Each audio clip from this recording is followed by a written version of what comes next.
Statement of Sofia Martinez regarding her previous therapist. Statement given May 7th, 2023. Statement recorded July 14th, 2025. Recording by Arya Mays Luther, previously affiliated with the Magnus Institute, London. Statement begins.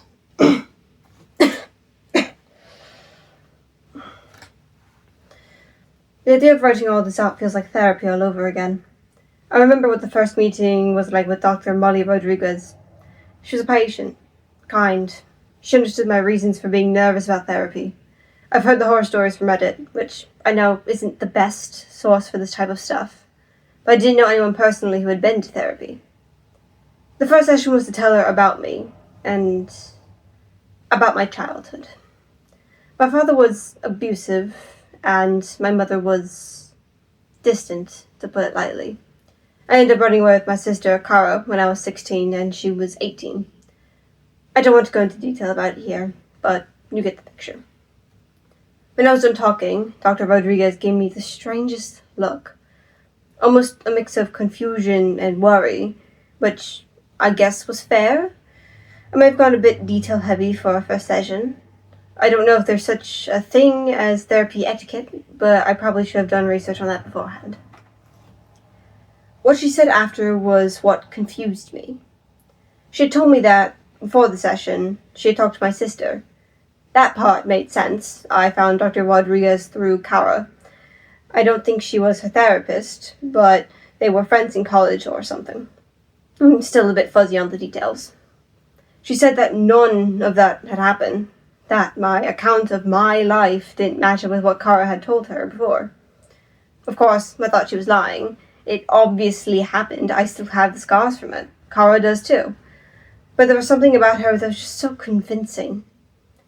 She had such genuine concern in her face, and she had known Cara for years. So why would she lie about this?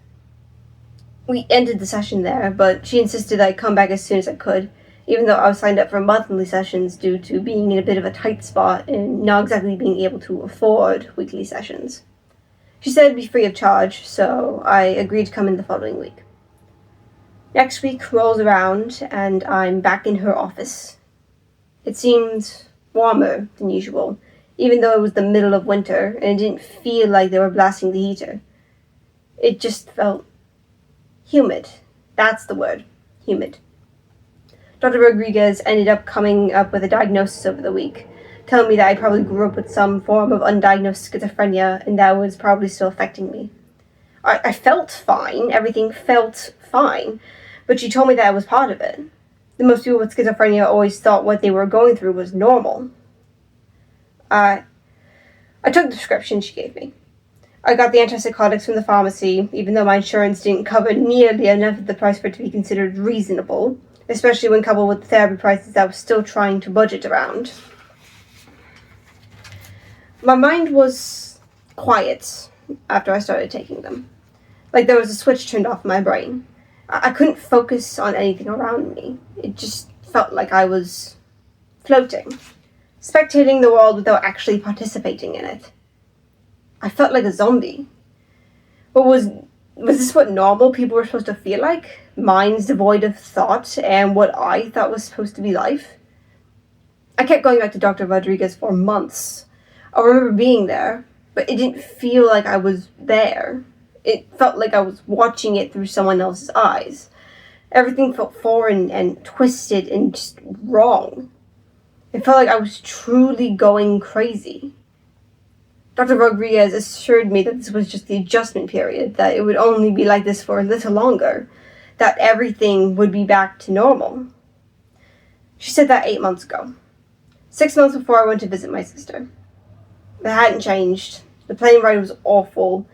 6 hours of hearing every single sound without being able to block it out because I couldn't hear my own thoughts, and my headphones had broken the week before.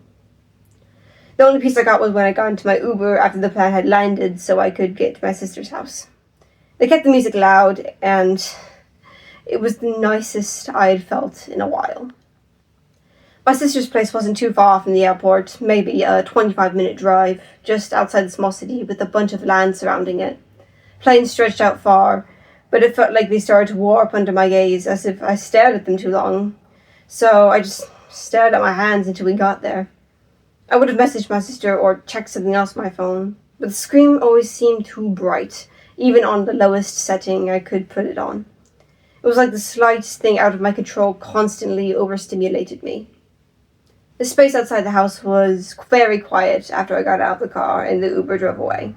Like all the sound had been sucked out of the video.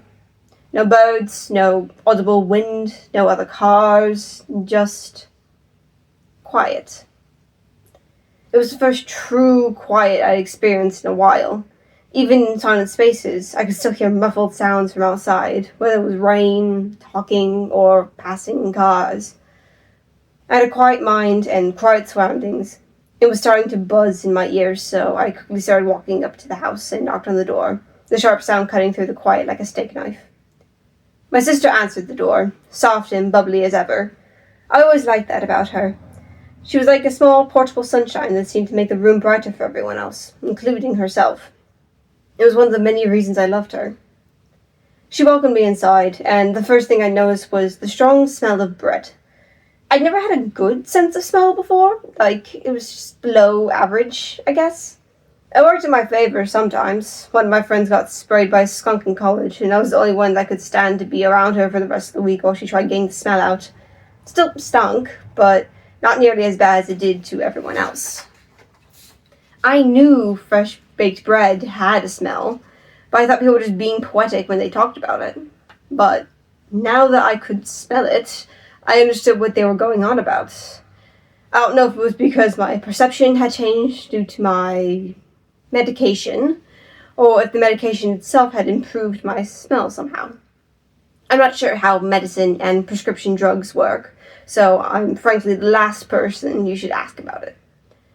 We ended up sitting down at the kitchen table, and she made tea while we started to talk.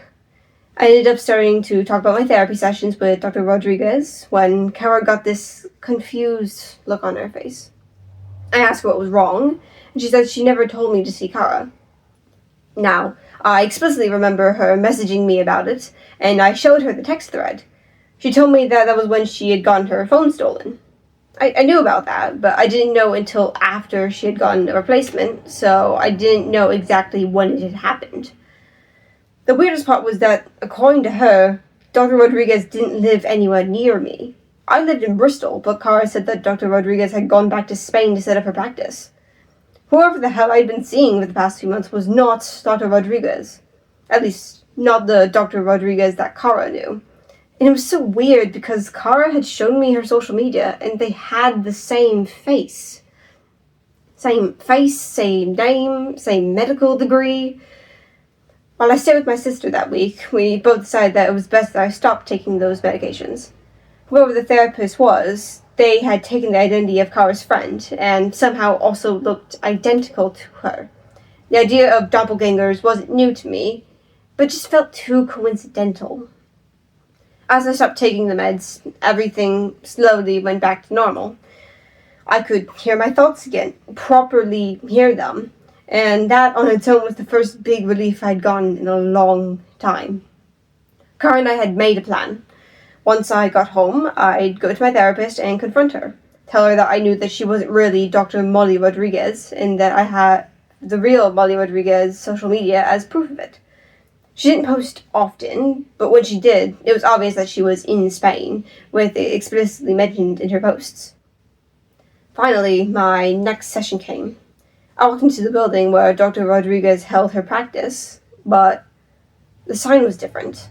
Instead of it saying, Dr. Molly Rodriguez, therapist, it had said, Dr. Daniel Watts, therapist. My therapist was not Dr. Watts. I stepped into the practice, greeted by the same receptionist who had been there for Dr. Rodriguez, but she didn't seem to recognize me, because she asked if I was there to start making an appointment. I asked her about Dr. Rodriguez, and a confused expression crossed her face, pausing before telling me that there was no Dr. Rodriguez in the building. Of course, there had been a Dr. Rodriguez. I had proof. I still had the prescription that she had written for the antipsychotics she had prescribed me, and I showed it to her. She only asked if I had the right building, because there hadn't been Dr. Rodriguez in that building since she started working there 20 years ago. I wasn't sure what to do, so I just walked out. I told Kara, and she had already been freaking out about the situation before that, so she told me to come here. I'd never really been one to believe in the supernatural, but even I know that there's no normal explanation for this. So, that's why I'm here, giving you this statement. I don't really know what else to add. I don't even know how you're supposed to help. I'm not crazy. Statement ends.